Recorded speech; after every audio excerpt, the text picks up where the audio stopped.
Ladies and gentlemen, welcome inside the booth here at Carlos Crispino Stadium before today's varsity baseball matchup between the MSJ Gales and your Calvert Hall Cardinals. My name is Caleb Stein, and I'll be joined in the booth here with Owen Cox in a minute. Just get you set for today's game. It's a muggy day here in Towson, Maryland, around 55 degrees and all clouds and a little bit of wind. There's some light sprinkles in the air as well. But Calvert Hall is looking to come back and reset after last week's sweep against John Carroll.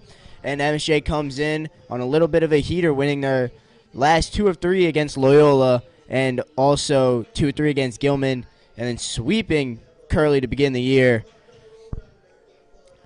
Oh, and we have Peter Bayshore on the mound today. What are you going to expect from him and this Cardinals team today as they hope to get back on track? Well, I think Peter's just going to be himself. He's been the ace for this Cardinals pitching staff all year. When MSJ played against Loyola, Joe Noddy shut him down there, and Joe Noddy's one of the best pitchers in the MIA, but so is Peter Bayshore. And I think here, it is a little rainy, not the best weather if you are a pitcher, but I think he's kind of batten down and do what he's been doing all season, and the Cardinals should be good. The first pitch to Evan Bonensek. Inside for ball one. The MSJ lineup, you got the center fielder Bodensek, the right fielder Whip, and the designated hitter Michael Goldsmith, 1, 2, 3. And then you have the first baseman Colin Park, Braden Ashburg playing third, and Carson Byers, the left fielder, 4, 5, and 6. 7, 8, 9 goes to catcher Matthew Pistner, second baseman Trevor Mentz, and then the shortstop Yanil Escalera to round things out for this Gales lineup. And they're going to have their South Carolina upstate commit pitcher Andrew Cummer, the lefty, on the mound today. And Bayshore falls behind 2-1 on Bodensek. The Cardinal defense, same as normal for the last week or so. It's just the lineup's a little bit different, but from left to right in the outfield, you have Ethan Frank, Caden Barmer, and Will Hack. And Bodensek chops one, just fouls. Tommy touches it. And then on the infield, Thomas Pilarski at the hot corner, Travis and Jake Lindsay as your double play combination for today's game. And then Anthony Williams, last week's first baseman the whole time, still playing there today as well. Peter Bayshore on the mound for the Cardinals, class of 2025, St. Joseph's commit. He'll play there for his next 4 years after this season with Calvert Hall. His top's around 90 with his fastball. That slider from Bayshore is up, so the count runs full on Bodensek. Yeah, and Calvert Hall on Friday, we were on the call. They Rodriguez's first pitching outing, but they just let the game get away from them early. Gave up 5 runs in the first. Bayshore not trying to let that happen again.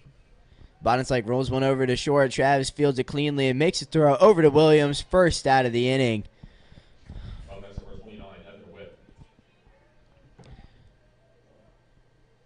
So now Evan Whip, the right fielder, is going to bat next for MSJ.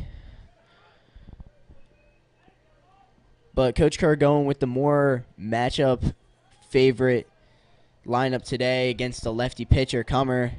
And Whip squares for a bunt but pulls back as the pitch went inside. That sinker from Bayshore. But besides Barmer, you have the switch hitter Kittleberger, who's going to be hitting from the right side, and then the rest of the lineup is righties, as Grayson Ryan's going to make his season debut at catching today as the battery mate for Bayshore. Yeah, I think that's a good idea. I mean, especially in this age, you don't see lefties that much on the mound. I feel like it's more predominantly righties. So get some of your better righty batters in there. That slider from Bayshore is high, so the count runs 2-1 on Whip. MSJ, they are 7-2 in MIA conference play. So definitely a strong start to their season. The 2-1, and that's chopped up the middle, but Lindsey was able to field it, makes a strong throw, and beats out Whip. A little bit of an awkward positioning for Jake Lindsey, but he gets his second out of the inning with that strong throw over to Williams. Yeah, especially on this turf, it's going to be slick out there. The ball is going to be wet, so good job by Lindsey taking his time, setting his feet, making a good throw instead of trying to run off balance where maybe he could have fallen or the ball would have slipped out of his hand. So now the lefty, Michael Goldsmith, who's DHing today, His first pitch, swinging, he flies one out to left field, and Ethan Frank is there to make the grab. So solid inning of work from Peter Bayshore. Quick inning, too. MSJ, no runs on no hits as we head to the bottom of the first.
We welcome you back here. Caden Barmer leads off the bottom half of the inning. First pitch swinging. He hits one into left field.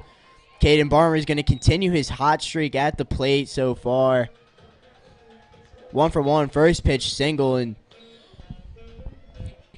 that's just a great start for the Cardinals. Yeah, good piece of hitting there off of the righty pitcher for MSJ. Sorry for that confusion, but yeah, good. Just take it. Obviously, field right over the shortstop's head. Nice little hard single there for a KB to get the Cardinals started. So now Drew Kittleberger batting second. A little bit of a lineup change for the Cardinals, which is going to be, as you know, Barmer leading off, and then Kittleberger batting second. Will Hack's going to be hitting in the 3-hole, the right fielder, and then Travis Thomas, Pilarski, and Ethan Frank, 4, 5, and 6. Then Anthony Williams, Jake Lindsay, and Grayson Ryan rounding out the bottom of the order. 3 sophomores, 1 junior, and then the rest. 4 sophomores, 1 junior, and 4 seniors as well, as Kittleberger fouls that one off. Yeah, and I like the move of moving KB back up to 1 and Hack down to 3. KB with his exceptional speed getting on early, and then Will Hack been the best hitter for this Cardinal lineup all season. I think putting him in the 3-hole will give him a chance to put in some runs is going to reap benefits for Calvert Hall. As there, it looks like a pitch out. Maybe they are worried about KB's speed over there at first.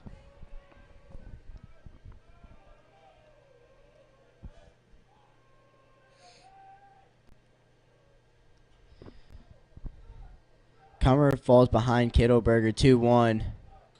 KB's going to stay over at first still.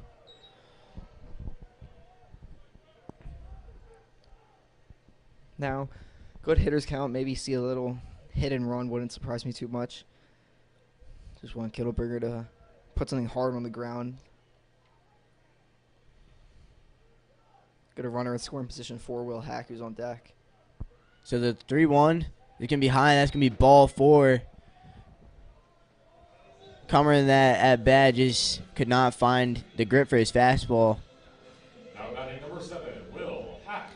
So now there's 2 runners on for Will Hack, who's the most dangerous hitter in the Cardinals lineup this year. Yeah, and two runners on, one runner in scoring position. You're gonna be scared to throw him something over the plate, but you really don't want to walk bases loaded.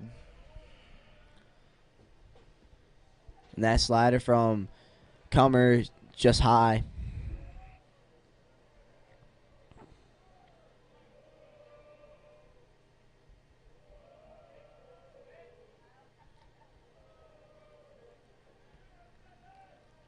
A one on that fastball is yanked down low of the zone.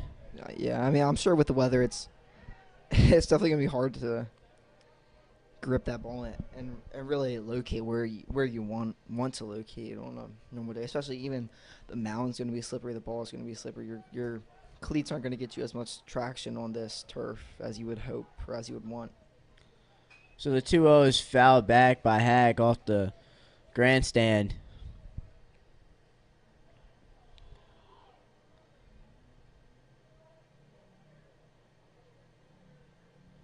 Yeah, Hack definitely looking to. I mean, he doesn't want to walk. He's been hitting so well. He's been on fire. The whole season really. He's not going up there looking for a walk. He's going up there looking to do damage. And the 2-1 from Comer. A fastball over the outer half of the plate. Yeah, good pitch. I don't think his catcher was doing him any favors there, but that was right on outside part of the plate. Good take by Hack, though. You're not really going to put the greatest swing on that as you would want to. KB dancing off second base, forces Comer to step off.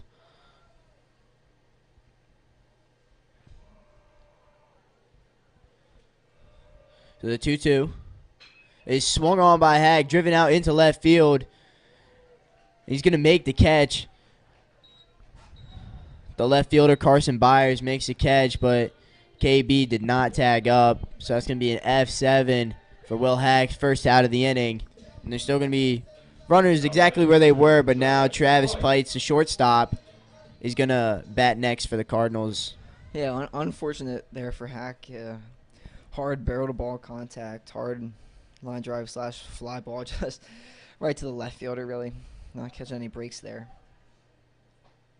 And that slider from Comer is inside, almost hits Pites, but he moves out of the way.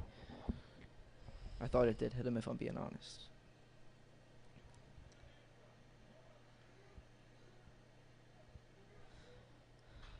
And this one's fouled back off the netting by Travis. Count evens up at 1 apiece.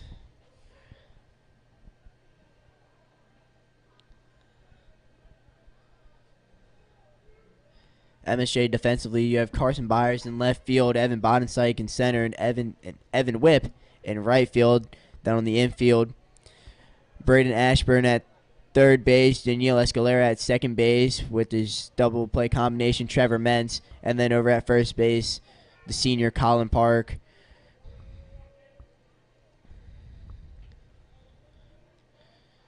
Yeah, Comer on the mound, USC Upstate commit. Throws around 91 fastball max, good spin rate to it. Travis was asking for time, did not get it, but count runs 3-1.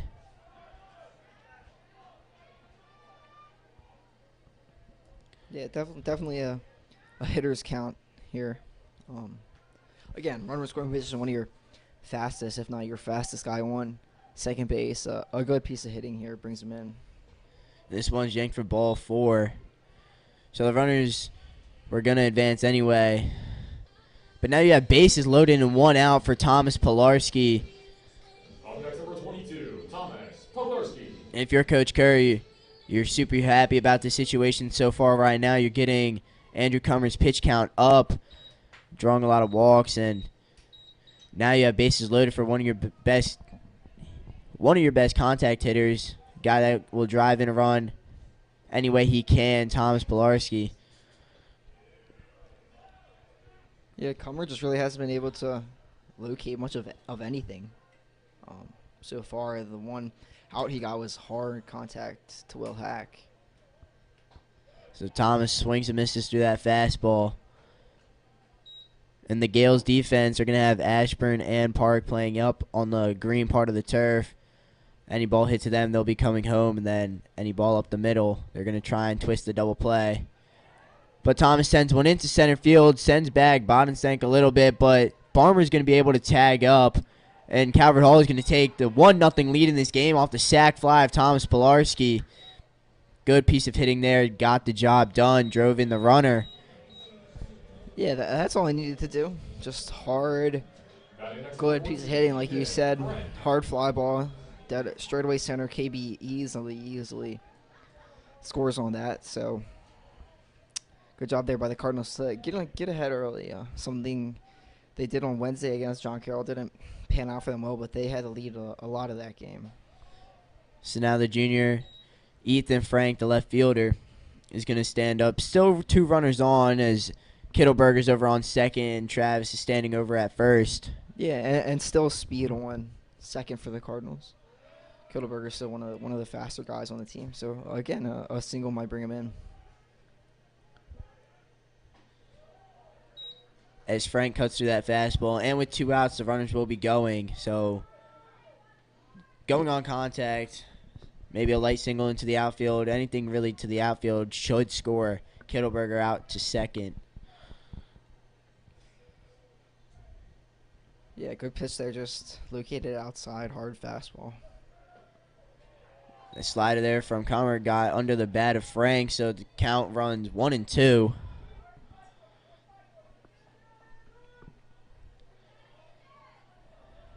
Yeah, good pitch, just broken with the breaking ball. Frank didn't expect it. That fastball is spiked, so the count's even up at 2-2. If you're Frank here, you're just trying to battle, get the pitch count up. With series like these, it's important that you try and run the opposing starting pitcher out of the game as early as possible. Use as much of the bullpen as you can. And this one gets away from Pitsner. It's going to go into the backstop. So Kittleberger and Travis now advance both 90 feet. Yeah, just wild pitch there. And it wasn't something we saw a lot in the John Carroll games. Besides the one on Friday, there was a lot of starters went wild into the game. Barely any relievers used Monday, Wednesday for both teams. It was only until Friday when they got to the worser pitchers of each team that they came in. But the 3-2 from Frank is looped into left center field, and that ball is going to get down. So Kittleberger and Travis both scoring a 2 RBI single from Ethan Frank. Just put the ball where it needed to be, and the Calvert Hall Cardinals take a 3-0 lead. Yeah, good swing by Frank. Kind of just poked it out there, right in the right center gap. Wasn't too hard where somebody could have caught it. Wasn't too soft where it wasn't strong enough to be a hit in the outfield. But great piece of hitting. Just go oppo with it. That's all I needed to do. And this one again gets away from Pitsner, so Frank's now going to take an extra 90 feet as well. Yeah, Comer already given up 2 hits this inning, 3 runs, a walker or 2. Definitely might be a little in his own head. And then again, I mean, I've said it so many times, but just with the rain and the bad conditions out there, as a pitcher, that just makes it 10 times as hard. He's now going to face the sophomore bat of Anthony Williams, who takes ball 2. Yeah, a good take there by Ant, not to reach for anything. Just again, he knows the pitcher hasn't located great, and making sure he wants to get his pitch.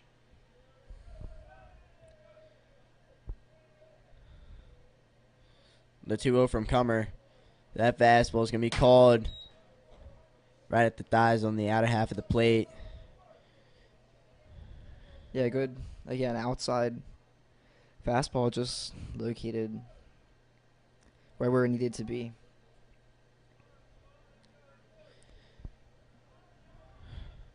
Comer steps off. I mean, there have been some pitches that he's thrown that just Cardinals just can't hit, whether it's the slider at the lower half of the zone or that fastball right on the outer corner. It's just the inconsistency of placing those pitches. And Anthony sends one up the middle, and Coach Cossey can wave Ethan Frank around. Bodensek's throw is offline. So another RBI single for the Cardinals, this time courtesy of Anthony Williams as he scores Ethan Frank from second. The Cardinals jump out to a quick 4-0 lead. Yeah, great swing there. Just took it right back up the middle. hard line drive slash ground ball. Nobody anywhere for MSJ had really a chance of getting that. And Frank again going on contact. Again, a pretty fast one of the faster runners. This Calvert. I mean, I feel like everybody on the Calvert Hall line was pretty fast. But he scored easily on that. So now Jake Lindsey's going to step up. Yeah, I mean, Cardinals known for their speed. Coach Curd, though, doesn't like to just do plain steals. He'll love to do hit and runs or running hits in these situations. And Anthony's take a big lead off of second. And he's going to be thrown out by Pissner. Tried to advance an extra 90 on the ball that just squeaked by. But he's going to be thrown out. Great defensive play by Matthew Pissner to get the MSJ out of the inning. But Calvert Hall, 4 hits, 4 runs, 2 walks. Just a great offensive showing in that first inning, and Cardinals lead 4-0 as we head to the top of the second.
Heart of the order for MSJ, gonna face Peter Bayshore. Bayshore in his first inning only threw 11 pitches, super efficient. But he's gonna face Colin Park. The senior is gonna play at Columbia next season. That first pitch sinker just caught the outside part of the plate. That one's way too outside. In this cold weather, Bayshore, I mean, it was efficient first, and he just wants to continue that throughout this whole game. Doesn't want to be out there just throwing too much when he doesn't have to, especially in the rain and the cold on his arm. As Park sends this one foul. Bayshore last week against John Carroll didn't have his best stuff, but still made it through a decent part of that game. Got the bulk of it done before Jake Dolsky came in.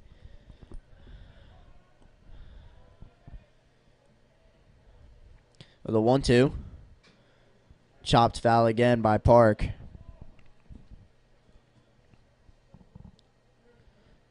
Yeah, it's nice as a pitcher to come back out for the second inning, and your team's already up 4-0. Take some of the weight off of his shoulders. The 1-2 again. This sinker is too far outside.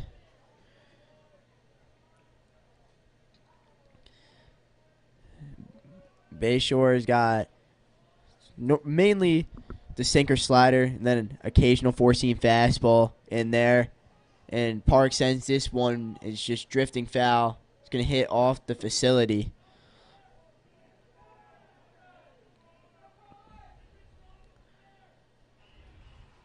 But his sinker last week unofficially recorded 90 miles per hour for his first time reaching the 90-mile-per-hour mark.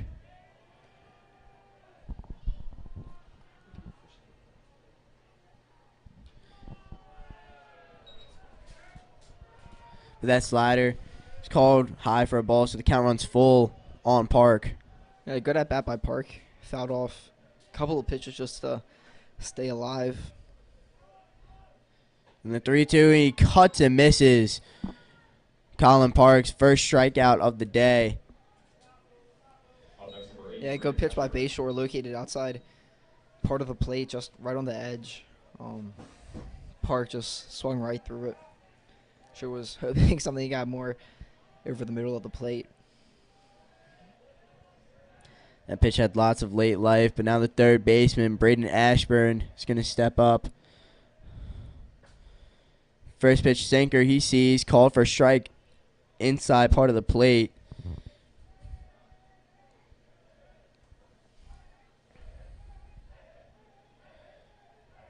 So Bayshore ahead early again. And they're going to say Ashburn did not go. Good pitch though. You see a half swing like that, you know he's very close to swinging at that. And yeah, if you're Bayshore, you want to keep throwing that. You want to get him to actually fully swing at that. So a foul ball there off the bat of Ashburn, and the count goes to 1-2. I mean, if you're Bayshore and then possibly coming for the rest of the game, the main goal in this type of weather is to try and get ahead early. Yeah, I think the main goal is just you just got to throw strikes, hope your defense can back you up.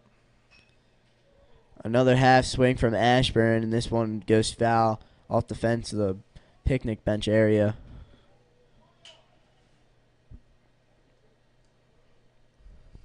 Yeah, he's really been half and half on that slider on the outside part of the plate. It just looks like he doesn't know what's coming, but the 1-2. And this time he sends it into the air. Hat giving chase, calls off Lindsey, and makes the grab. So second out of the inning recorded. F9 for Braden Ashburn. Now batting number 1, Carson Byers. Yeah, good job by Hack. That's the outfielder's ball all the way. Especially with the sky as gray as it is, that ball is going to just blend in. So for an infielder ranging back like that, that's definitely harder to get than Hack, who's coming in and sees it all the way. Carson Byers is going to stand up in the box next. And the first pitch he sees, another sinker for a strike.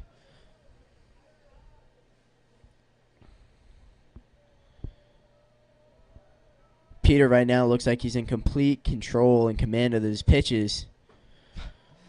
As I say that, ball's in the other batter's box for ball 1. Yeah, I know, but I mean, besides that, he really has been. He's missed some, but he's been throwing to around his spots and where he likes to go. And this one by Byers is hit right past the glove of Pilarski. So a line drive single for the left fielder, Carson Byers. That's MSJ's first hit of the day. So now the catcher, Matthew Pitsner, is going to stand on with 2 outs. Yeah, good piece of hitting, just slapped it into left field right by Tommy Pelosi's glove over there at third base. Tommy was playing a little bit up closer to the bag in case Byers was going to bunt. And it looks like Pitsner just whiffed on that changeup by Bayshore. Yeah, he was just fooled all the way. Maybe expecting first pitch fastball or sinker. Byers with a little bit of a lean over at first base. Peter checks on him.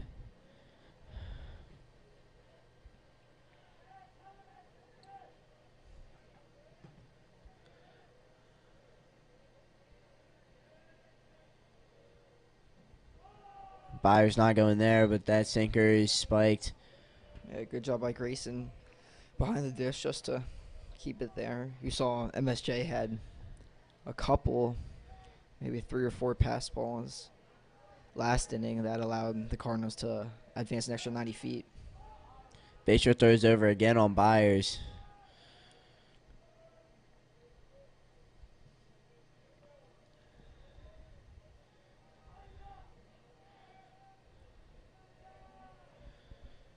And the 1-1 to Pitsner is high for ball 2.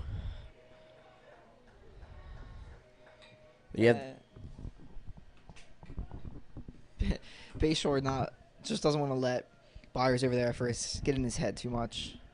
Just focus on the batter. You already got 2 outs, no need to worry about him. That sinker is yanked for ball 3. Good hitters count here for Pittsner. Yeah, definitely 3-1. Your team's got to slowly crawl its way back into this one. No better opportunity to put a good swing on a ball. Byers is running there. And it was ball 4. So Byers was going to take second anyway. Luckily, Caden Barmer was backing up the throw as Byers could have taken the extra 90, the free extra 90 again. Yeah, no harm there. I mean, on the walk, he was taking second anyway. Bayshore didn't necessarily agree with the ball 4 call, but it's all right by him. He'll just go back to work against the MSJ 8-hitter Trevor Mentz.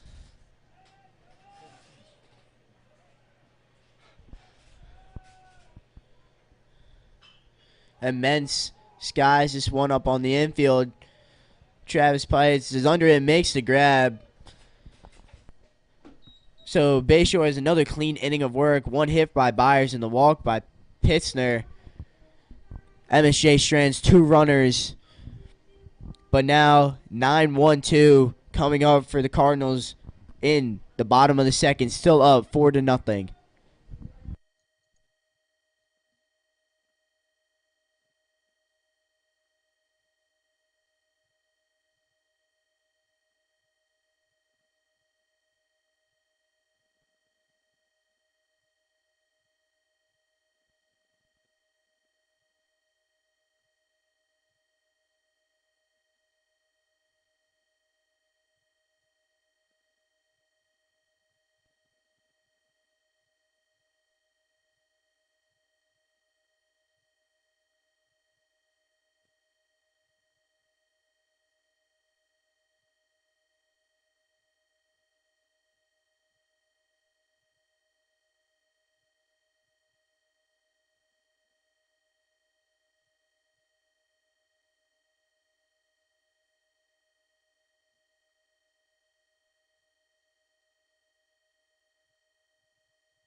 Andrew Cummer's out for a second inning of work, looking to bounce back after a rough first inning.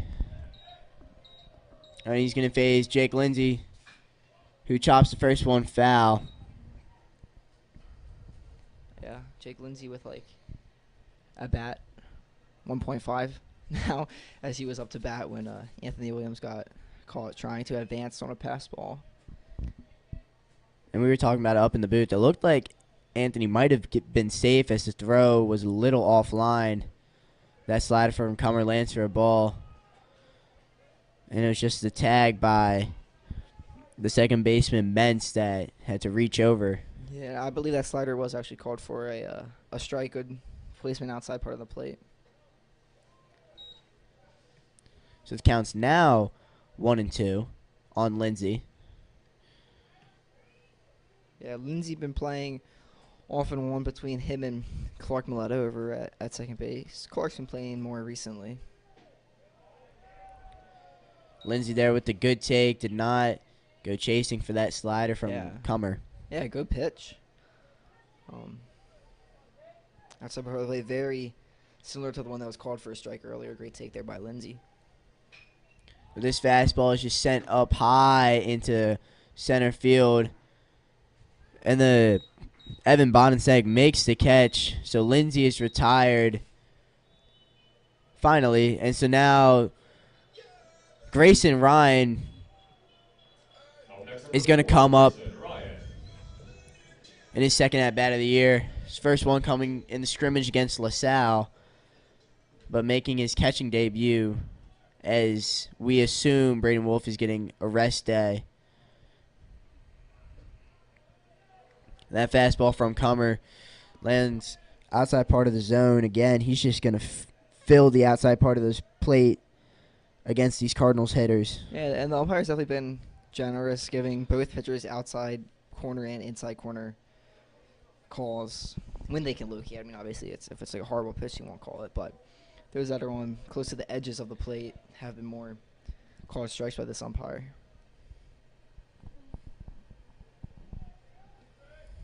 So the 1-1 to Ryan.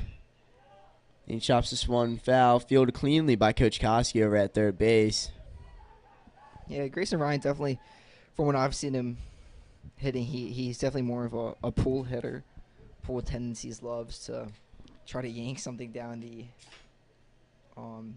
third base line and into left field. The 1-2. The slider that just got under the bat of Ryan. Pissner applies the tag. Second out of the inning. But you have the top of the lineup, Caden Barmer. He's been on an absolute heater in his first at-bat. First pitch he saw, he slapped it into left field. Continuing his hot streak against in that Friday game against John Carroll where he reached 4 times. Yeah, KP's been hot. He's been consistent for this team. Some hard line drives is really what he's been doing recently. Just good contact, and then obviously it's such a huge benefit when you have him on base. Slider gets between the legs of Pissner, goes off the backstop.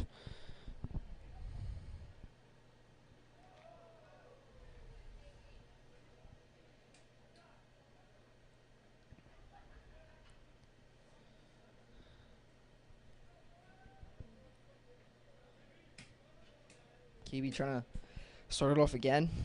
Second inning in a row. 2 outs this time will be a little more difficult to get 4 runs. The count runs to 2-0 on Barmer as that fastball's inside.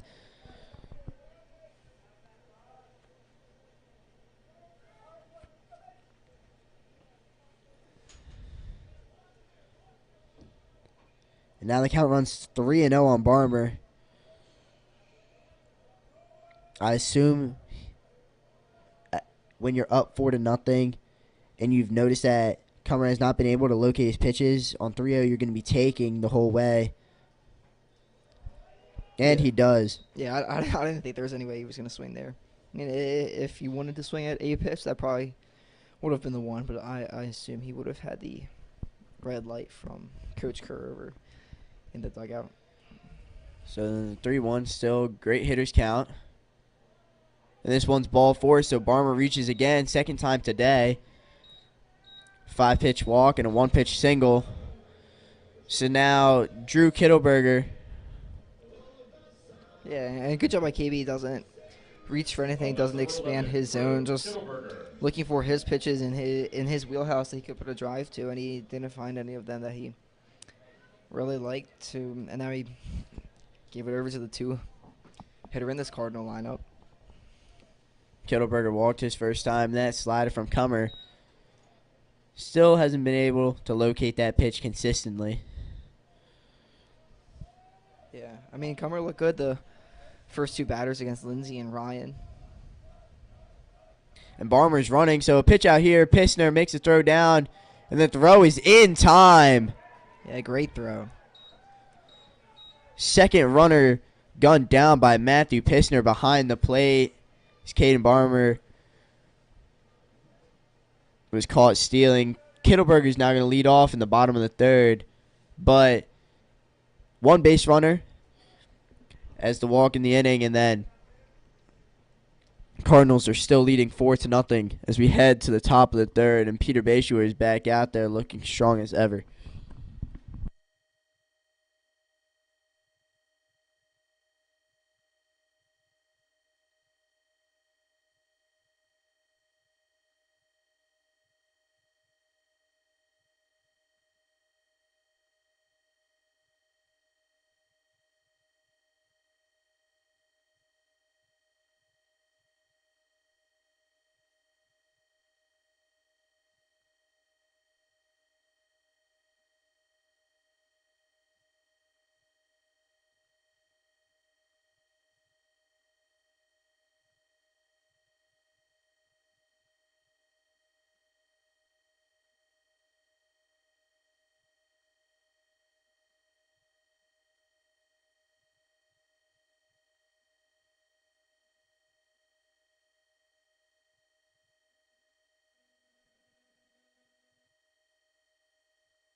Number 9 hitter Yanil Escalera is going to lead off for MSJ in this inning. First pitch he sees is a sinker from Bayshore. Call for a strike. Yeah, good pitch by Peter Bayshore. Getting ahead early against the 9-hole in this MSJ lineup, who's looking to turn it back over to the top.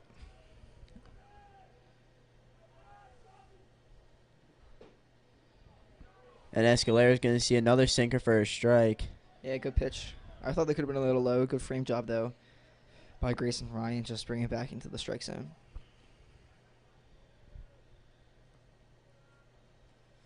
And the 2-0-2, chopped over to third. Pilarski fields it cleanly and throws it on a hop, but Williams is there to pick it. Yeah, So- great pick over there by Anthony.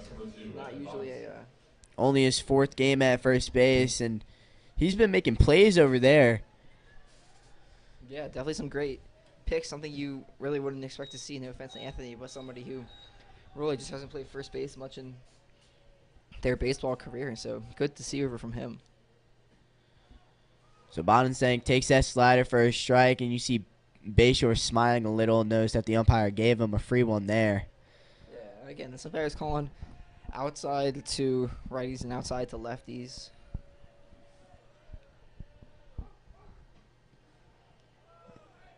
Good pitch there, though. Sinker that just got in at the knees. Bodenstank, his first at bat, grounded out to Travis. And the 0-2 from Bayshore, that slider is way outside. I mean, good idea.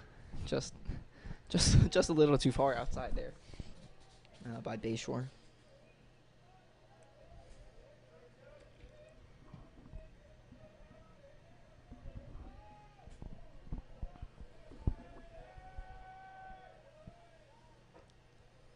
The 1-2, that fastball is outside. Popped out a glove of Ryan, too.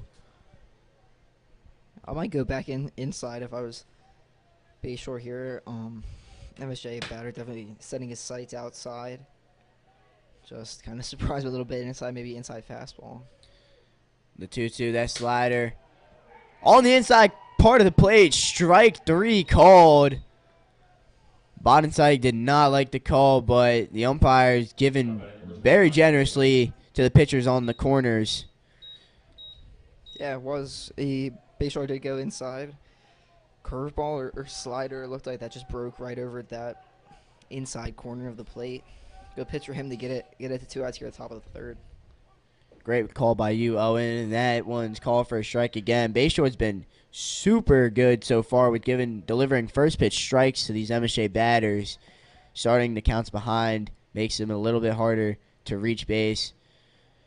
And with the pitcher in control, he can throw really whatever he wants, which makes it even more difficult to know what's coming next. Yeah, and he's definitely just trying to nail that outside corner to righties. MSJ hasn't put too many good hard swings on the ball. It's not much hard contact. They had the one hit early, or not early, but last inning. But other than that, it hasn't been too much. That 1-2 slider pops out of the glove of Ryan again.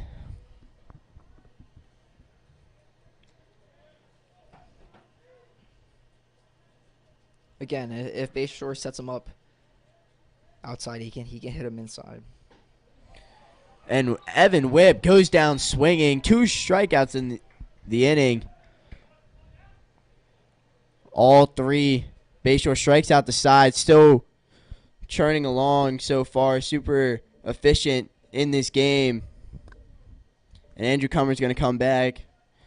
Try and get his 3rd inning of work done. Calvert Hall still leading 4-0.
The sophomore Drew Kittleberger is going to finish his second at bat here in the bottom of the third. First pitch, he sees, he fouls into the netting. Hack's not able to make the grab. Yeah, Kittleberg got two of the Cardinals' best hitters behind him, so he gets on base. He can set him up for a good inning here. And he smacks this one foul into the facility with the shed door open. It just snuck right in there off the netting.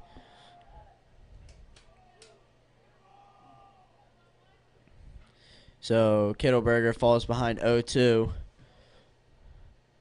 And that pitch from Cummers, he just slips on the mound. Yeah, it looked like his feet just gave out from under him. Looks to be all right, though.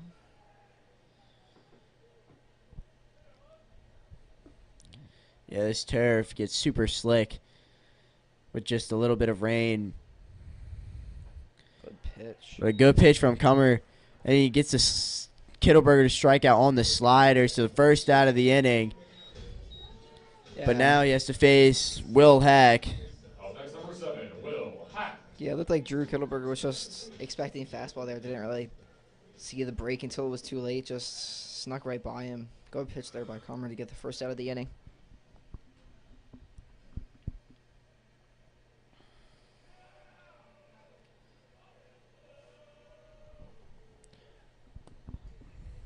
Cummer asking for a replay on the armband.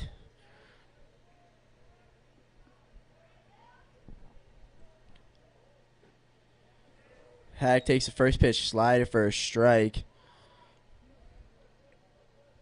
Yeah, and Hack had that hard line out in the first inning, so definitely trying to get his payback, trying to do some damage against Comer. Second pitch fastball also called for a strike there. Looked a little bit low, but the umpire's been calling it all day. The hitters have to adjust to those lower part of the zone outside corners. Yeah, Hack seemed a little upset, but on the dugout, he's got to be watching that and paying attention to the zone. Another one that just gets away from Cummer. Goes straight into the railing right behind home plate. Yeah, it's kind of weird. When he misses, he's missing bad, but when he's on target, he's accurate, he's precise, he's throwing what he wants to throw. The 1-2. And it's just swung on, driven into right field by Will Hack. And it's going to hit off the base of the wall. The right fielder, Evan Whipp, took a huge hit onto the wall. And Will Hack's going to get an inside the park home run.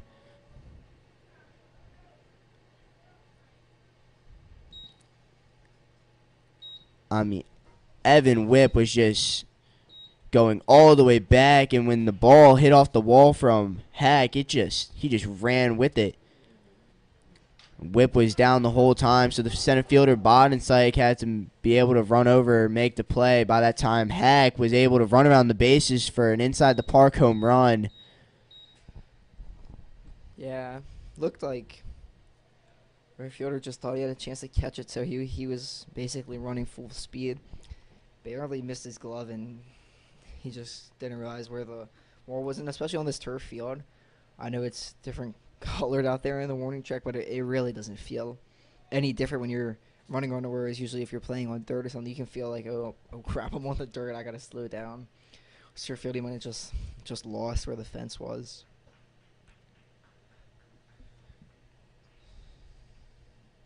So Whipp's finally able to stand up. That was a very dangerous fall and run into the wall.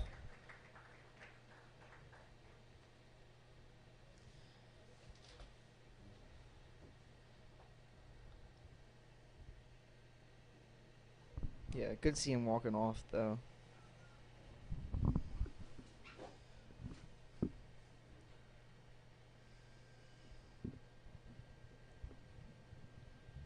MSJ will bring in sub out there in right field.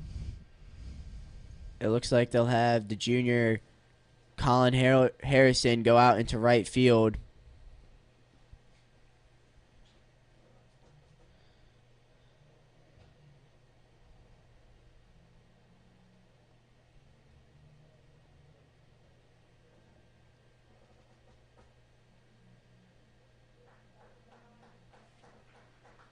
Whip looks like he has a cover for his nose, but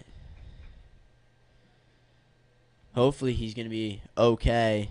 Doesn't sustain any other major injuries like a concussion or anything like that. But after that little injury break,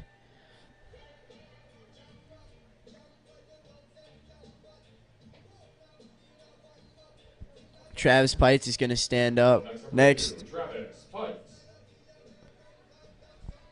Yeah, I mean, it was a great swing by Will Hack, though.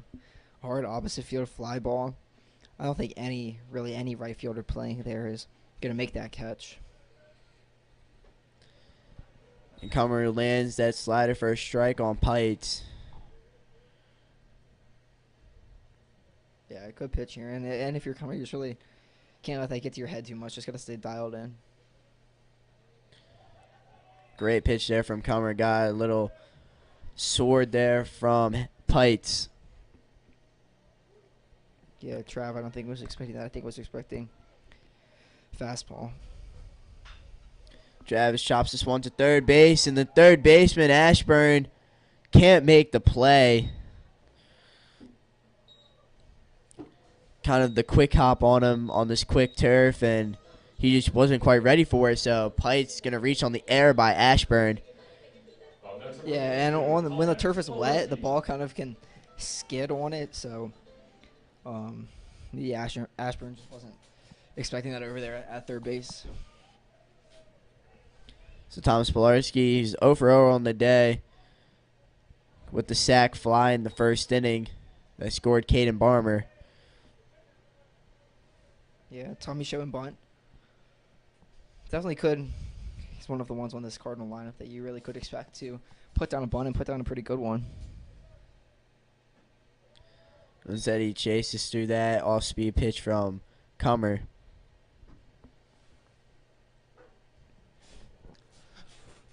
Yeah, it'll be interesting to see what Coach Kerr does, how much he really values getting Trav in from first with the bunt. So a little bit of a hit and run there, and it pays off as Thomas Pilarski hits one in the air dangerously, but it just falls in between the shortstop Escalera and the left fielder Byers. So that's another hit for Thomas Pilarski.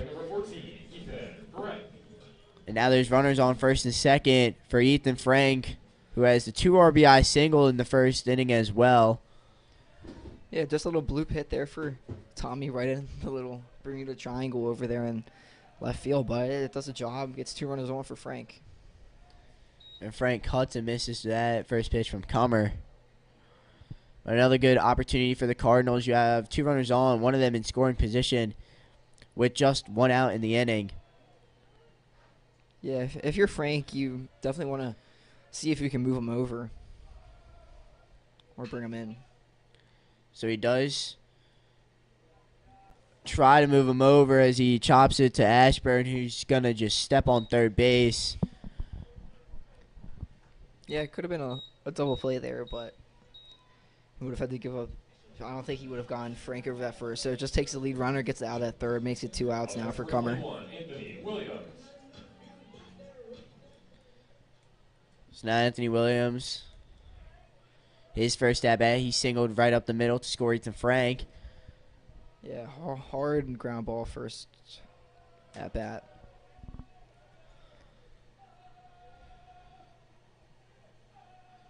Cardinals with a 5-0 lead. Still 2 runners on. That first pitch slider came in super close to the head of Williams.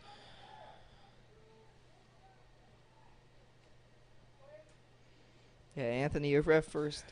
Coach Kerr is trying to get him in the lineup because he likes his bat. So over the past couple of games, he's been trying him out at first, and he's been doing pretty good over there, both defensively and offensively. And he chops this one foul right past Coach Koski. He's not even going to make an attempt on that one. Smoked off the bat.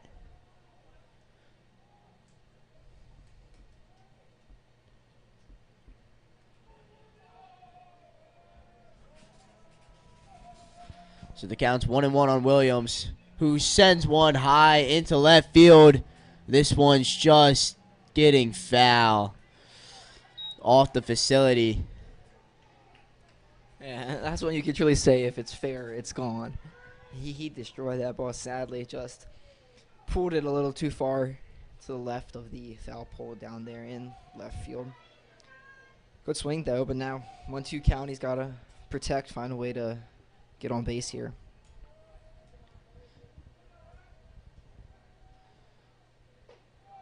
So now the count evens up at 2 apiece. And if you're Andrew Comer, you saw that long foul ball off Williams. Now you just have to wonder what pitch you can throw to him next that he won't do that again. Yeah, I believe that was on the curve when he skied that thing far into left field, so you might be a little afraid to throw that again, maybe going with a fastball or a slider, so they have some communication difficulties. Now would be a good time for him to place the fastball on the outside part of the plate. And he tries to do that, but Anthony's fouls it straight back. Yeah, he tried a little more middle than he would have hoped than where the catcher set up.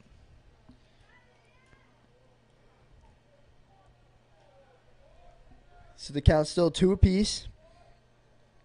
Pilarski over at second, Frank at first.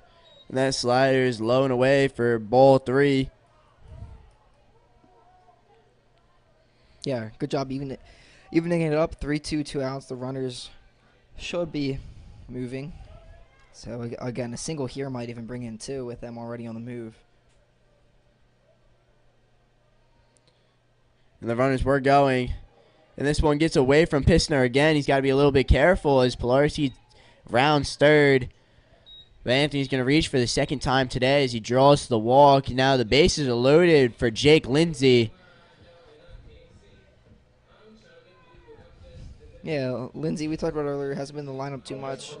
Trying to show that he should be and he can man it down over there at second and be a staple in this lineup as a sophomore. And he's fighting for playing time, so, I mean, it's really opportunity for him to make his mark. And Lindsay fouls this one into the parking lot.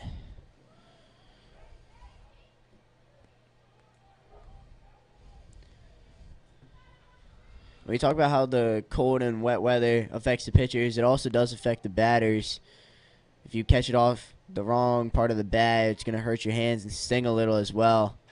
But Lindsay sends this one just a blooper on the infield as Yaniel Escalera is going to make the grab. And Carmen's going to escape the inning with minimal damage. The inside the park home run by Will Hacks, the only run the Cardinals score in the 3rd inning. But they do threaten a little bit more as to now take a 5-0 lead into the top of the 4th.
3, 4, 5 due up for the Gales in this 4th inning.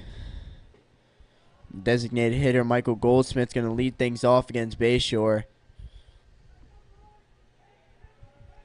Yeah, Bayshore gets his team's lead extended by 1 run going into the 4th inning here. As Goldsmith just flares one out into left field, and Ethan Frank is there to make the grab. So another quick out for Peter Bayshore.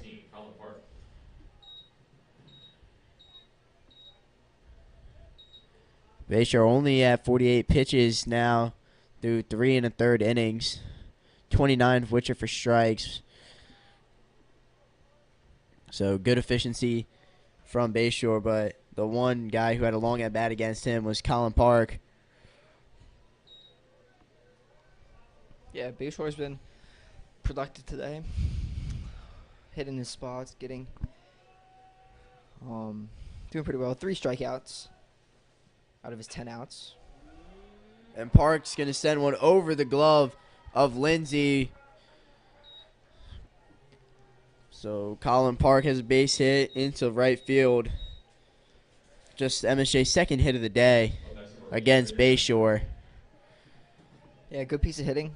Just a line drive barely over Jake Lindsay's glove over there at second base. Tried to time his jump up, but just right over his outstretched hand. So now Braden Ashburn, the 3rd baseman. Yeah. Ashburn had trouble with the sliders. First step at as Bayshore goes back to it for a first pitch strike there. There's another slider to Ashburn, this time called strike.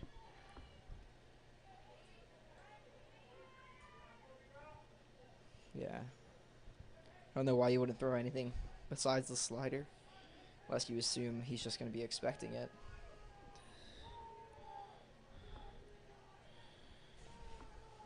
Bayshore throws over on Park, who just hops back over to the bag. Doesn't have the biggest leads, not the fastest guy. Yeah. Bayshore just wants to make sure Park knows that he's not sleeping on him over there, and he knows he's over there. So this time it was a fastball. That sinker just ran inside on Ashburn, and he couldn't check his swing. There was no drop third strike as first base was occupied. So another strikeout for Peter Bayshore. And now Carson Byers steps up. He has the first hit of the day for MSJ as he hit one past Thomas Pilarski over at third base. Bayshore throws over on Park again. Yeah, it looks like MSJ has some activity in their bullpen. I don't know if anybody's throwing or just getting some people warm. Comer already at like 70 pitches on the day.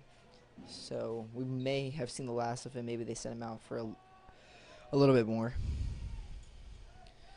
There's the first pitch slider from Bayshore on Byers.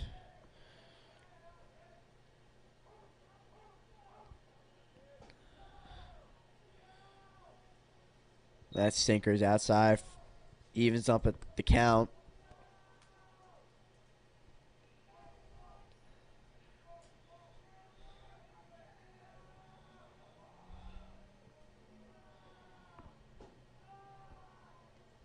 And that sinker's low for ball 2.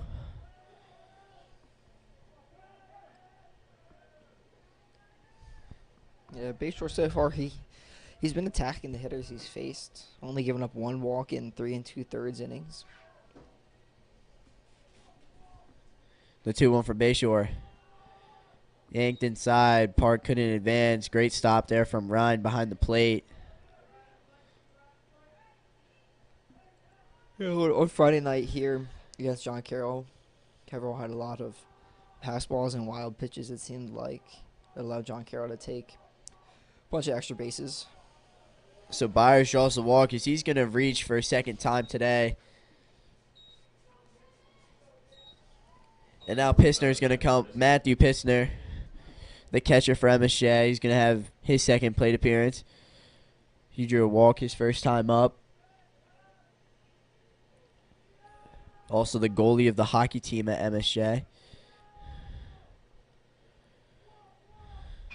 And he chops one right back up the middle. And it just bounces off second base. And it goes into center field. Colin Park with a long slide into home. And he's going to score easily without a throw from Barmer. That's going to be the first run of the day for MSJ off the RBI single from Matthew Pitzner. Yeah, kind of a weak ground ball up the middle. I think Lindsay and Pites each thought that the other one was going to get it, so neither of them got to it, and then kind of caught KB by surprise a little bit, and then MSJ just caught Calvert Hall sleeping to sneak home a run. And they have Kendall Sellers now running for Pissner. And it looks like Trevor Menz got hit at the top of the head. I didn't hear or see anything crazy. It looked like Menz got out of the way. Yeah, I believe they're saying it hit him in like the back of his helmet. So kind of just like skidded right off of it. So Coach Kevin Ryan's going to come out and talk with the infield and Peter as they have the 9-hole hitter Yanil Escalera up next. He grounded out to Thomas his last time up. But if you're MSJ, now you have Byers at third, Pissner at second. Excuse me, not Pissner. Pissner's courtesy runner Kendall Sellers at second. And now Trevor Mentz over at first. Still 2 outs in the inning. Yeah, 9-hole up here for MSJ. I'm sure Bayshore really wants to get this out before he has to face the leadoff man. That sinker runs a little bit too far inside. In this case, you really can't walk in a run here. Don't want to let MSJ get back in this game by too much. Not saying they're out of it, but a pitch. Great pitch there from Bayshore.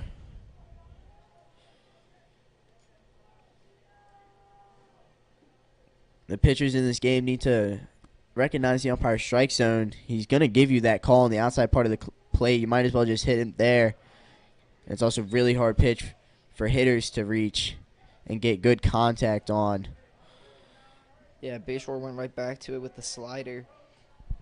Probably has been his most productive pitch today. It's been the outside slider to the righty batters. The 1-2 on Escalera.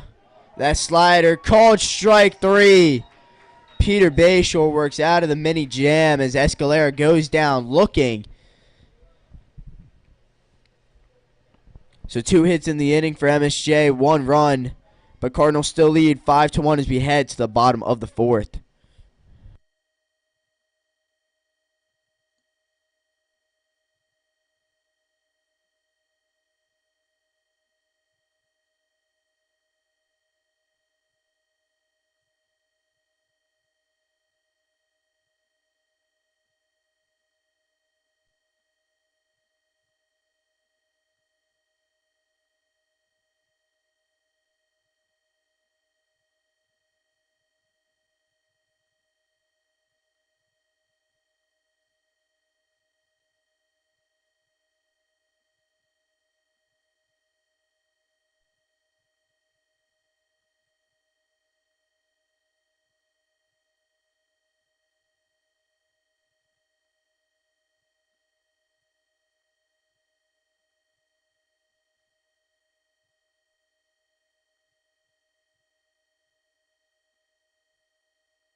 So you have Grayson Ryan leading off the inning, the 9-hole hitter for the Cardinals and the catcher for today's game. He's going to face off against Andrew Cummer. In his first pitch, he's going to chop it foul.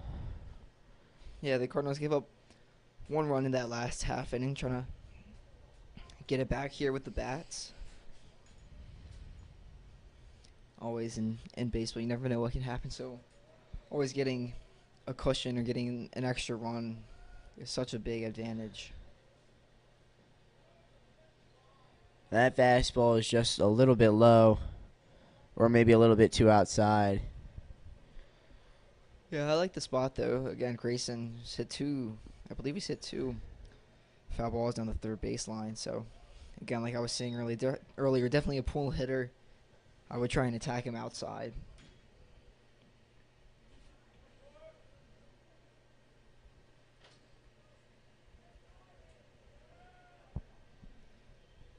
So the 2-1 to Ryan. Runs high. So Ryan right now in a great spot. Yeah, hitters count, and he's got, if he gets walked, he has the ability to turn it over to KB at the top of the lineup. So the 3-1, he chops it. Foul again.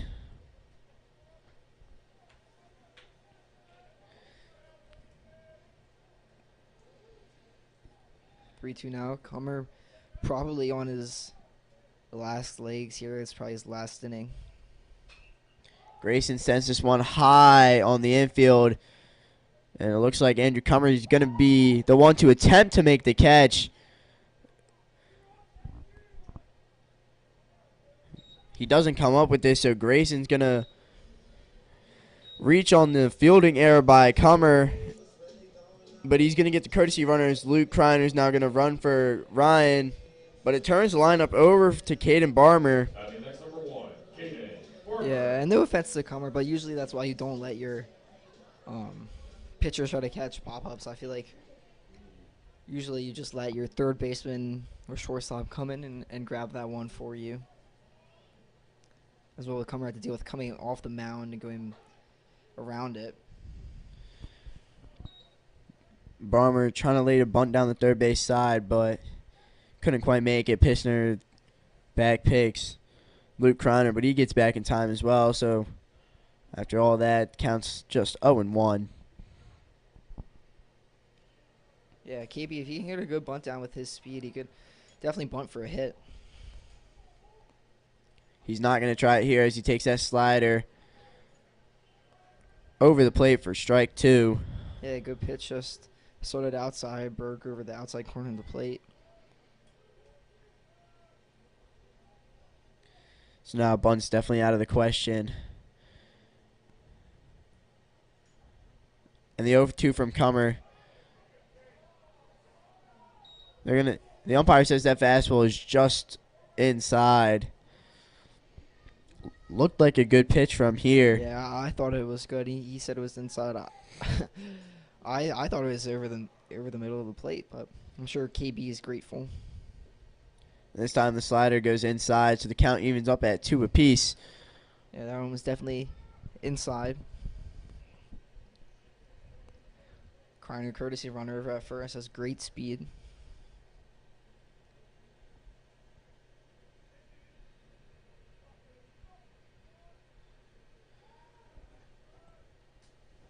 Comer's going to check on Kreiner. Wasn't a full attempt, just like a little lollipop throw over to Colin Park at first base.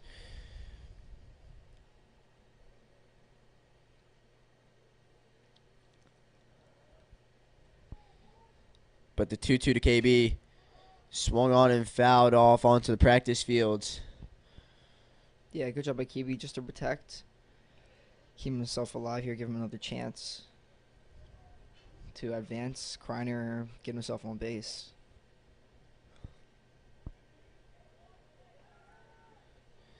Comer throws over, checks on Kreiner again.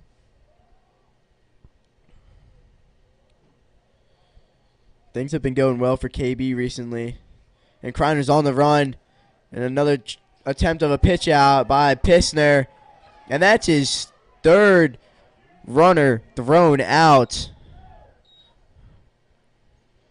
Yeah, great throw. That's a third runner. You said a third runner thrown out trying to advance to second.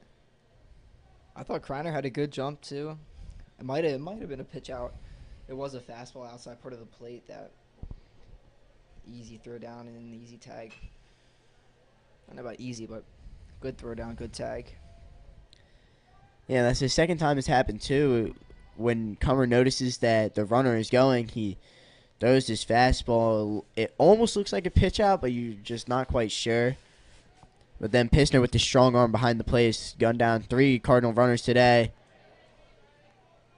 And Barmer is going to reach for a 3rd time today. His 2nd walk. His coverage has lost him towards the end of the at-bat. Yeah. Good for MSJ to get that out at second, though. If not, you would have no outs, runners first and second for 2, 3, 4 for the Cardinals. So good job by Pistner to get the out at second. Still has to deal with speed over at first now with KB on over there.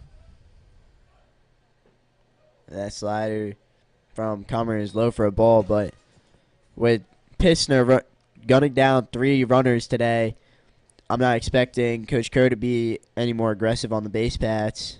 Yeah, I agree. I don't expect him to send KB. That fastball is up and away. It's a 2-0 on Kittleberger.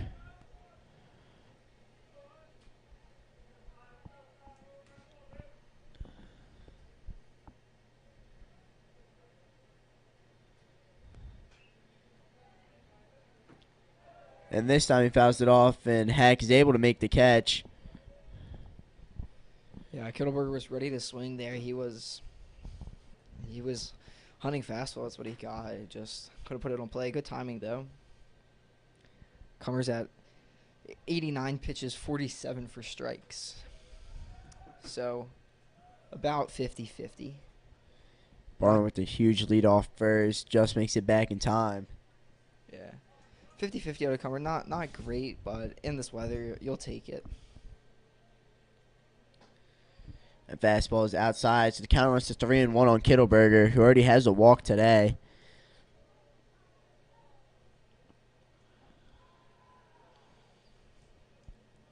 Yeah, a walk here brings up Will Hack. Runners on first and second. But Drew pops this one up right behind the infield part of the turf, and he flies out to the second baseman, Bentz. But now you have Will Heck stepping up. 1 for 2 on the day with the fly out to left and the inside of the park home run off the wall and right. Yeah, Hack with 2 hard swings, hard contact in this game so far. And he takes that fastball outside part of the plate for a strike. That was his 3rd home run of the year. 1 against Riverdale and 1 against the Loyola series, but it seemed everyone got a home run there.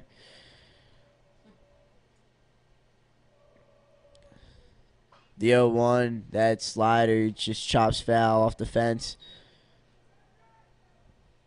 near the clubhouse. Yeah, 0-2 Hack. Got to protect here.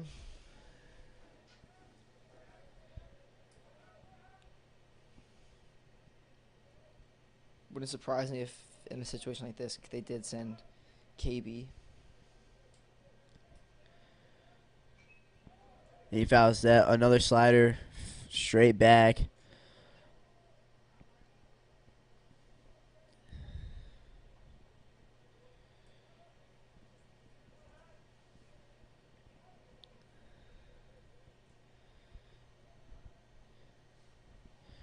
Comer steps off, just going to try and keep KB honest over at first base.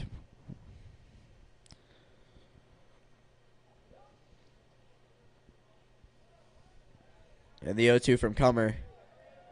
Outside part of the plate, called strike 3. Hack goes down looking. He doesn't like the call, but will agree with the umpire's reasoning. And that's how the 4th inning's going to come to a close. Couple of base runners for the Cardinals, but they leave 1 stranded as we head to the top of the 5th. Calvert Hall still leading 5-1.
Evan Bonensek, the leadoff batter, is going to lead off this inning in the 5th. And he's first pitch swinging. He fouls one into, looks like the MSJ dugout.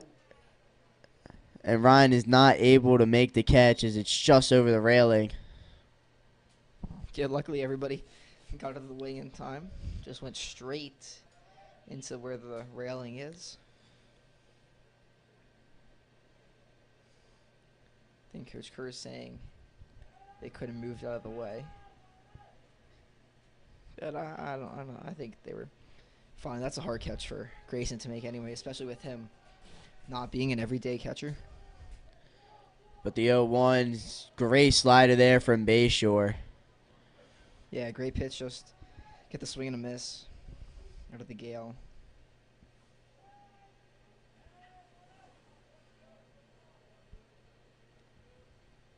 0-2 now.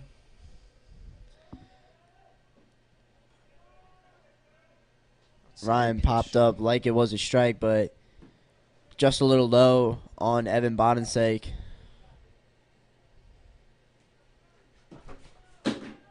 Yeah, good 0-2 pitch. And the 1-2 now is spiked, so the count evens up. Bonensek 0 for 2 on the day with the ground out and a strikeout looking. And Bayshore's the 2-2 slider just never had a chance. So the count runs full. Yeah, good job by Bondens, like just to get himself back into this AB. I believe it was 0-2 early on. 3 straight balls there from Bayshore. So the payoff pitch. And that one's just too far outside. Bayshore a little upset. Little jump on the mound. He's just wondering where that ball missed. So now Colin Harrison, the replacement for Evan Whipp, who went out with an injury after running into the wall on Will Hacks inside the park home run. The junior committed to West Virginia. The first pitch he sees is a strike. See a pitcher? Yeah. That's what I assumed. Colin, also a pitcher.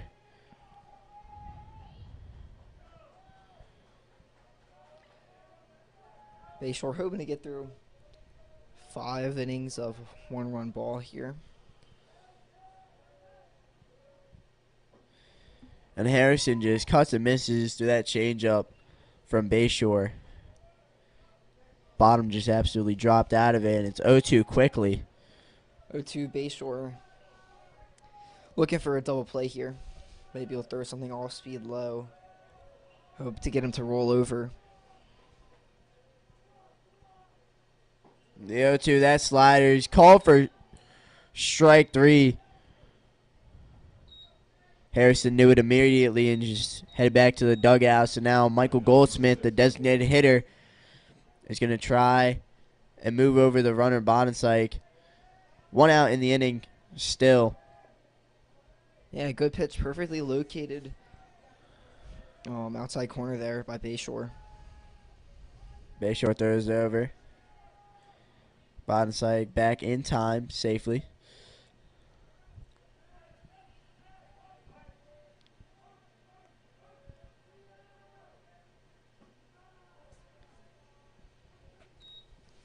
That sink from Bayshore is low. Yeah, Bayshore still looking for a double play ball. Get him out of this inning quick.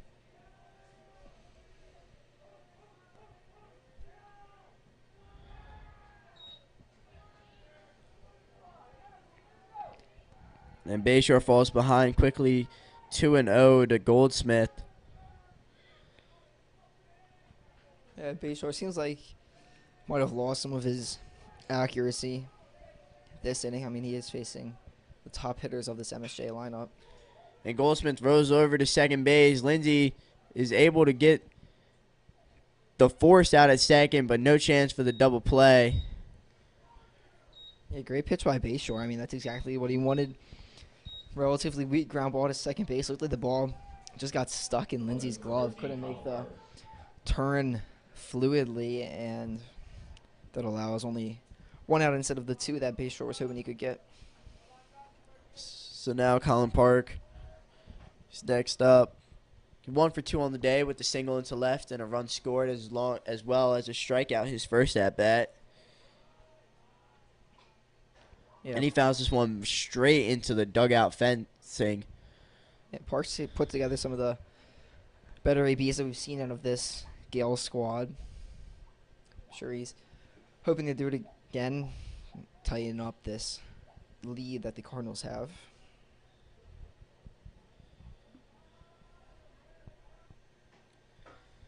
He fouls off another pitch from Bayshore. And they're going to say that that one was catcher's interference. Ryan is pleading his case that it wasn't even close, and Coach Kerr and Coach Ryan both out there. To me, it didn't seem like catcher's interference. It just seemed like he fouled that one off the glove. Yeah, I agree. I thought that was foul ball.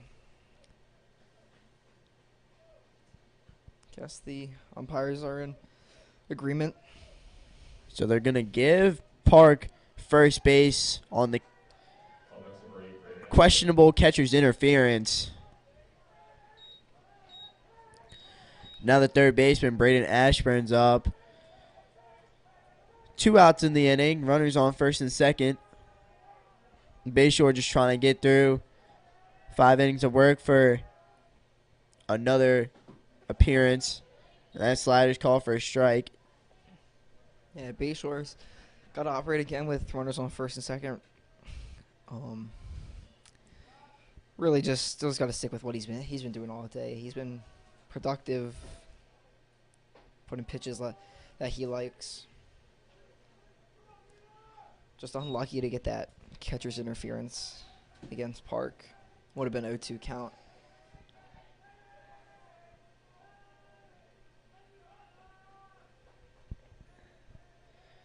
So the 1-1 to Ashburn is sinker call for a strike outside part of the plate again.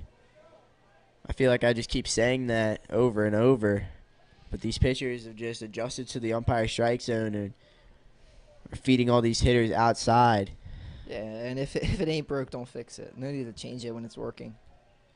So the 1-2 is cut on and missed by Ashburn as Bayshore gets out of the inning. MSJ strands 2 runners and are still trailing by 4 as we head to the bottom of the 5th.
So we're here in the bottom of the fifth at Carlo Crispino Stadium. Cardinals still leading 5-1 as there's a new pitcher for MSJ, Peyton Woolley, is replacing Andrew Comer after 4 innings of work, and he has to face 4, 5, and 6 of Travis Pites, Thomas Pilarski, and Ethan Frank due up in this inning.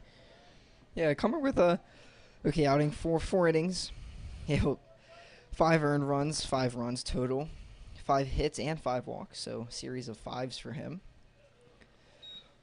3 strikeouts in his outing, 95 pitches, 52 were strikes, so was not that accurate.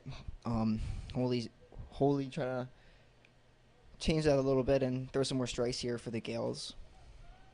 And the 1-1 on Pites early as Travis smokes one into left field. It looks like there's a new left fielder, but he makes the grab. Solid swing from Travis, just a little bit unlucky. Yeah, good swing, good defense though. Great read out there in right field. Evan Whipp is back out there. So he comes back after his little injury stint. Glad to see him back. Yeah. Holy 80 fastball max, throws his breaking balls around 70 miles an hour.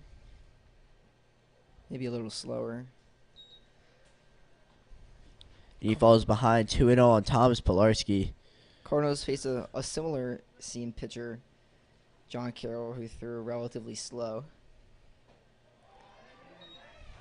Against John Carroll, they really weren't able to hit him that well,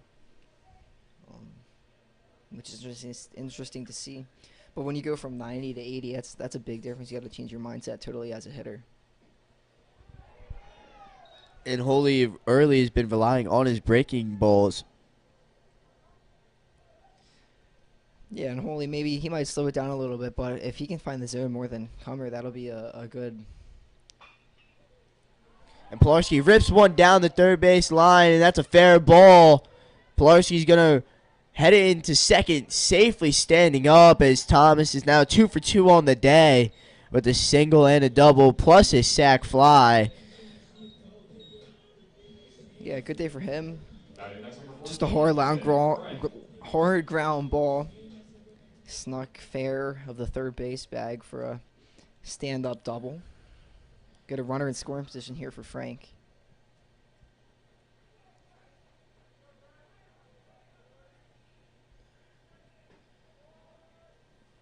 And Frank's going to take that pitch for a ball. Looked like it could have been called a strike, as it has been all day, but Holy does not get the call. Another outside pitch called for a ball there.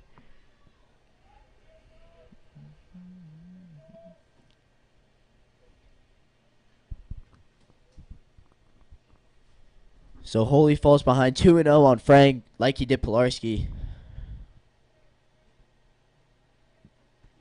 This time it gets to 3-0. So that breaking ball just missed outside. Yeah, I mean, a walk here, you're going to want it, but no harm done. First base is open. Won't change really anything in this game. So the 3-0. That one's just low for a ball. So 4-pitch walk for Ethan Frank. And he gets on for the second time today. So now they have Anthony Williams coming up to bat next. 2 runners on and 1 out. Yeah, Anthony, 1 for 1 today. Hard ground ball, single, and a walk. RBI and a run scored on the day for him. Williams, his last time, sent a couple of foul balls hard.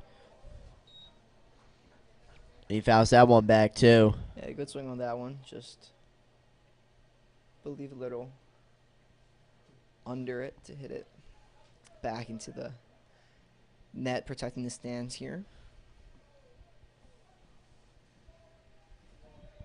Pilarski at first, Frank at second. And Williams takes that pitch low for a ball. Another breaking ball from Woolley.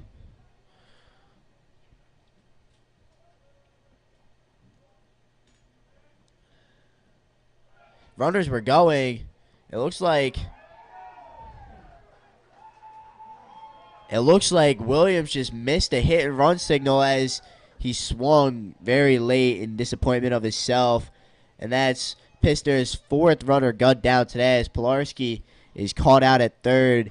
And it was not even close. Yeah, it did look like a hit and run. It looked like, I don't know if Ant saw it and he forgot. It looked like it clicked in his head too late and he did like a little half swing way too late on the pitch. So the 1-2 now, and Anthony sends one high and deep into left field.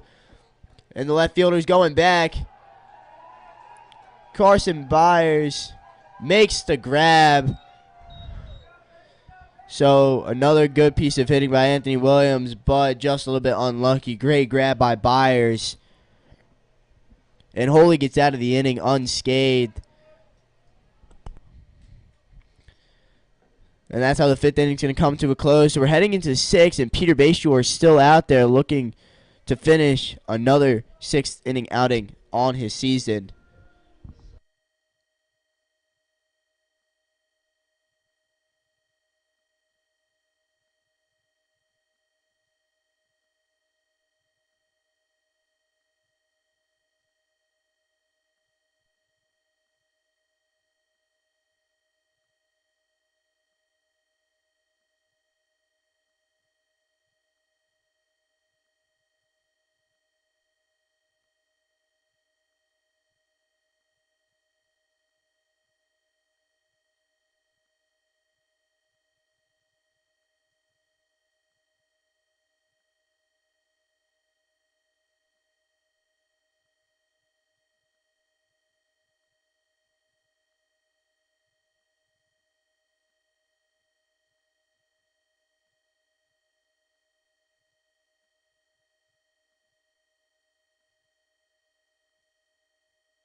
Six, seven, eight duo for the Gales in the top half of the sixth inning.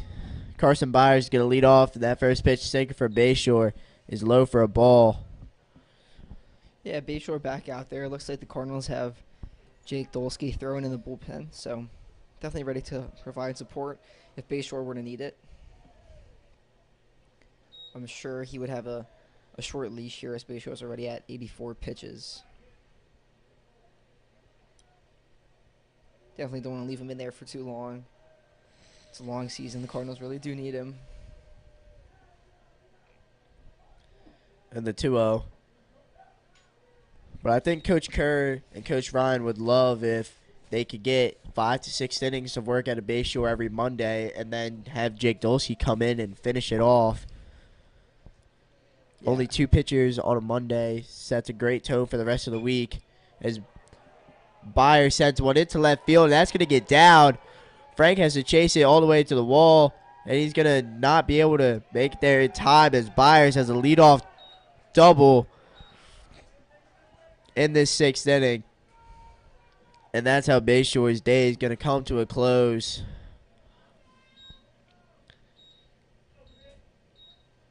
Bayshore's going to hand the ball off to Coach Kerr, and he's going to give it to Jake Dolsky to try and get a 6-out.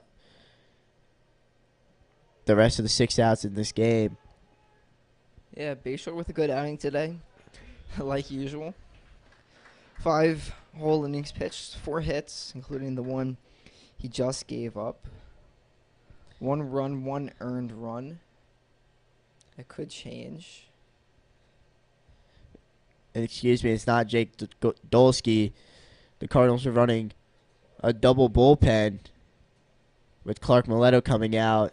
We could not see him behind the clubhouse. So Dolsky is still warming up in the bullpen. But Coach Curry hands the ball off to Clark Mileto. Yeah, Mileto's been used as a closer / just relief pitcher for this Cardinal team. Sometimes coming in from second or sometimes coming in off the bench like he's doing today.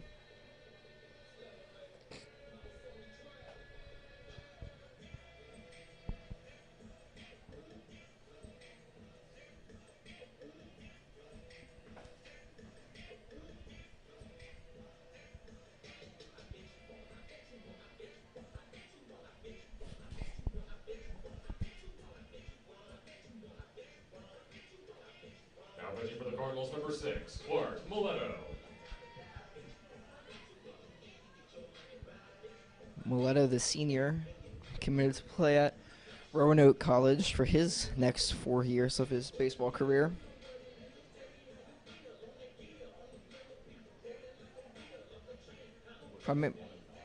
Primarily a second baseman, but does come in relief for the Cardinals.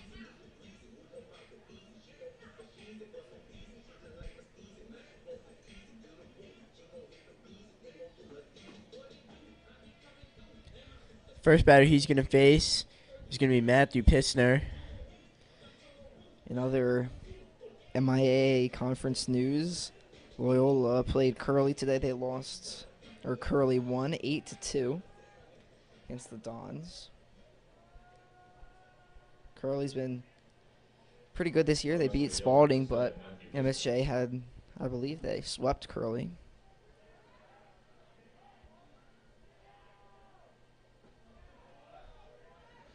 First pitch from Mileto is called for a strike. Also, Spalding currently beating John Carroll 7-1.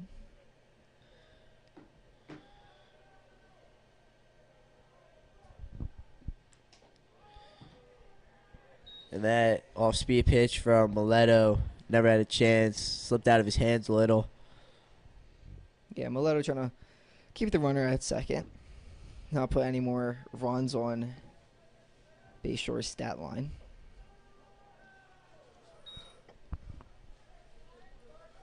So Byers at second after the leadoff double. Pissner on at the plate on a 2-1 count. And Trevor Mentz on deck for the Gales.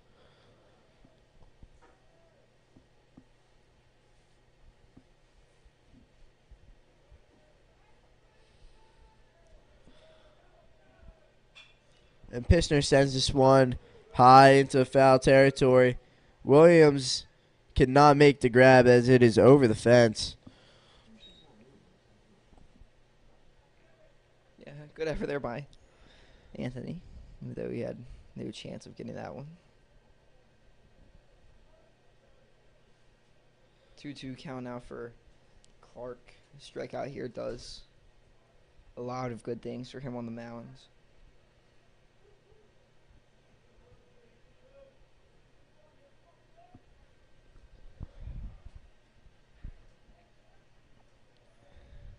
MSJ trying to mount a comeback, down 5-1. Clark throws to Jake Lindsay, who's covering over Byers.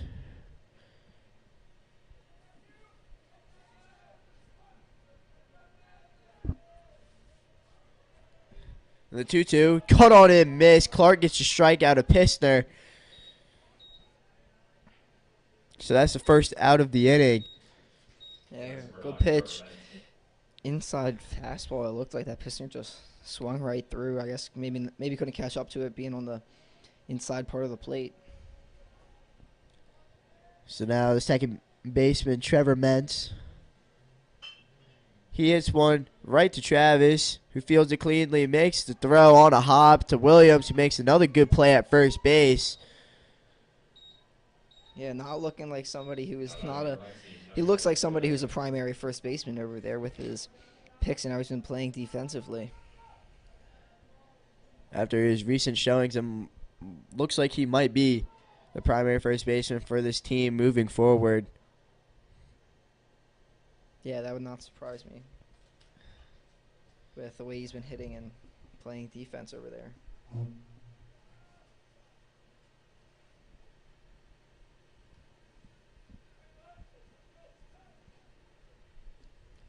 So now Yaniel Escalera. His first pitch, he fouls back into the netting. Yeah, Milito trying to get the 9-hole out. Don't want to let him get on with runners in scoring position for MSJ's top of the order. Evan Bodensyke on deck for MSJ.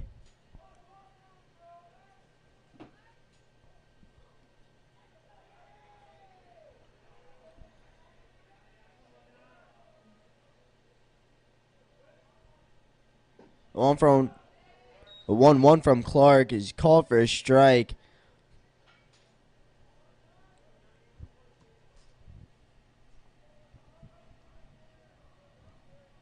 Yeah, 1-2. I'm sure Clark's going for the swing and a miss. Could be off speed pitch here. But it wasn't. It was a line right to Travis Pites, who makes the grab. So Clark comes in, gets the 3 outs in the top of the 6th, and Bayshore line is kept in check with 1 run. 1 hit in the inning. The Byers leadoff double, but he is stranded over at third, and it looks like Peyton Holy's going to come out for another inning of work. Cardinals still up 5-1 as we head to the bottom of the 6th.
Cardinals have a pinch hitter Will Wallace hitting in the 9-hole now for Grayson Ryan. First pitch he sees is going to be called for a strike against Woolley. Yeah, Wallace, the lefty catcher, getting an opportunity here. Hasn't had too many this year. That breaking ball from Woolley is called for a strike. Good pitch on the outside part of the plate.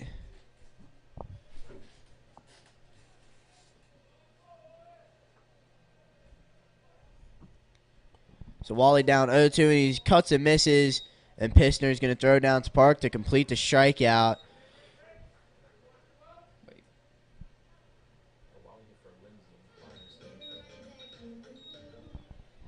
I think Wally hit for that. That is right. Wally hit for Lindsay because Anthony Williams was the fly out. So Wallace came in, hit for Lindsay. Kreiner's now in to hit for Grayson Ryan. So we'll see how the defensive changes pan out for the Cardinals in the top of the 7th. Kreiner's first pitch he sees as a strike with Caden Barmer still on deck.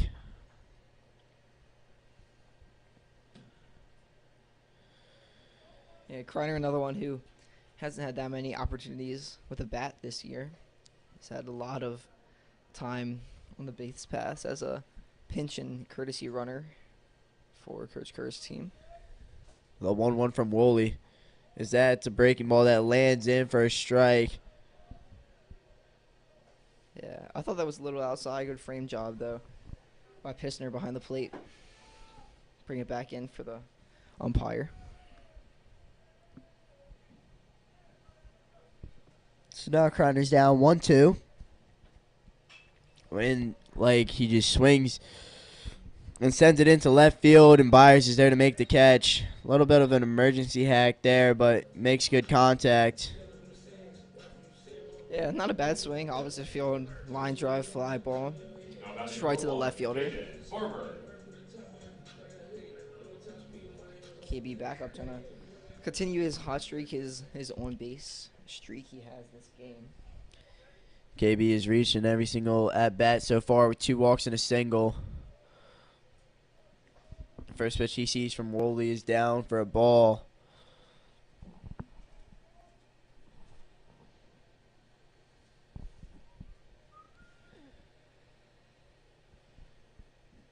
So the 1-0, that breaking ball just a little bit too high, broke too late as it landed well in the catcher's glove, just too high as it crossed the plate. So 2-0 from Woolley. And Barmer puts a drive in one, sends it into center field. Bonensek is there and makes the grab. So the Cardinals go 1, 2, 3 in the bottom of the 6th, and we head to the top of the 7th. 5-1 Cardinal lead, and it looks like Coach Curry's going to have Jake Dolsky finally come out and finish this game.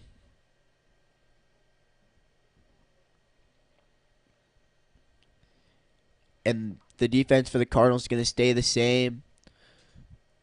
Lindsey's back over at second. Wally doesn't come in at all, just a 1 plate appearance. Grayson Ryan's still catching. And Ethan Frank is still in left for Luke Kreiner. So we're going to head to the top of the 7th as Jake Dolsky warms up.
Evan Bonensek going to lead off. He's going to try and start an MSJ rally into top of the 7th, down by 4. They got some work to do,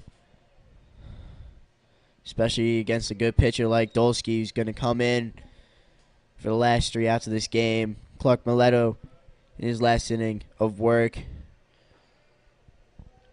pitched well and pitched to contact. Bonensek fouls one off and is going to just get out of play. Yeah, Dolsky's operated primarily as the Cardinals', I'm going to say, #1 reliever out of the bullpen.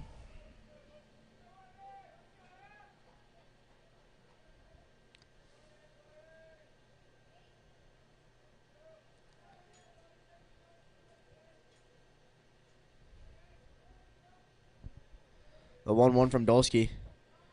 That's going to be a slider that catches the top of the zone for a strike.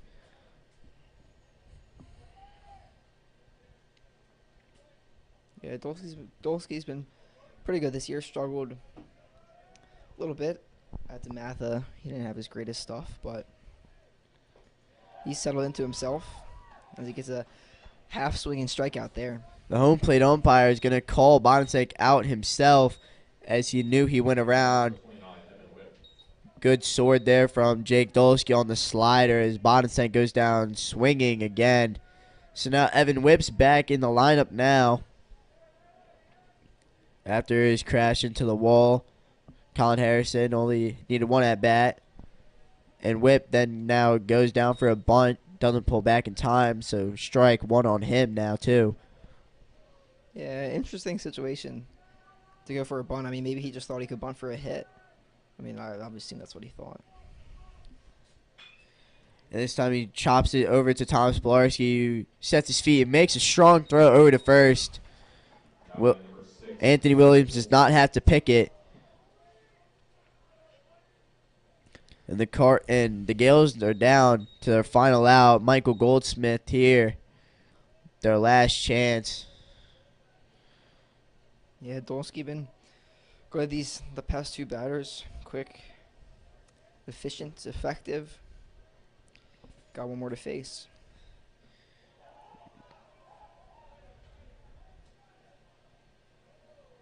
Not sure what to call there. It looked like Goldsmith went around.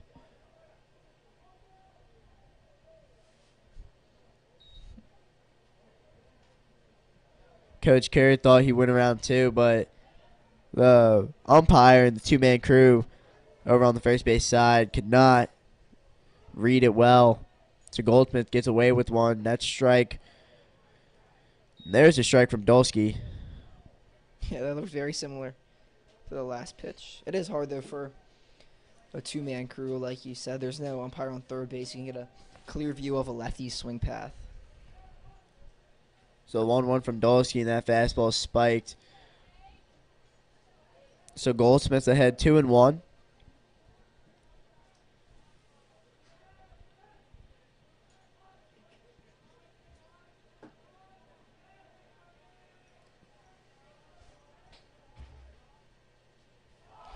And Goldsmith took a big swing there. No more half swings for him. Big cut in the miss there. So now the count evens up at 2-2. 2 outs. Yeah, if you're Dolsky and you're Coach Kev, I don't know why you're throwing anything besides that pitch here. He's been fooled on it the past 3 times it's been thrown. So the 2-2 from Dolsky. And it goes inside and it hits Goldsmith.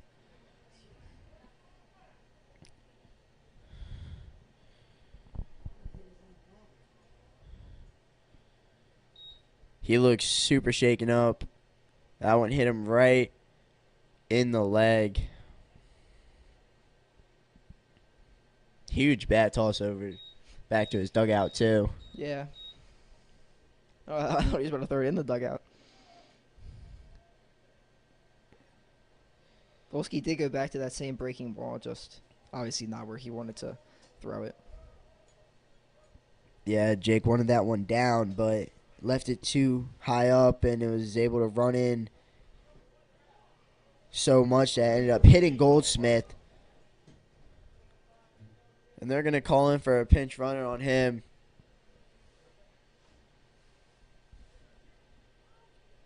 Number 17, Peyton Johnson, going to come in and run for Michael Goldsmith, whose leg is looking a little weak right now. Yeah, probably just hit him in like an awkward spot. So now Colin Park is up with a runner on. Still 2 outs in the inning. And he cuts and misses to that fastball from Jake Dolsky. Big swing there from Park. Yeah, he was hunting it right there. Not a bad pitch to swing at, too. Outside Park, though. Good pitch by Dolsky.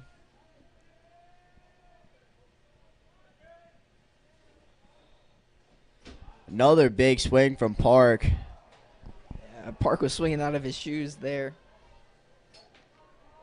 Thought with one swing, he could make this a 2-run game.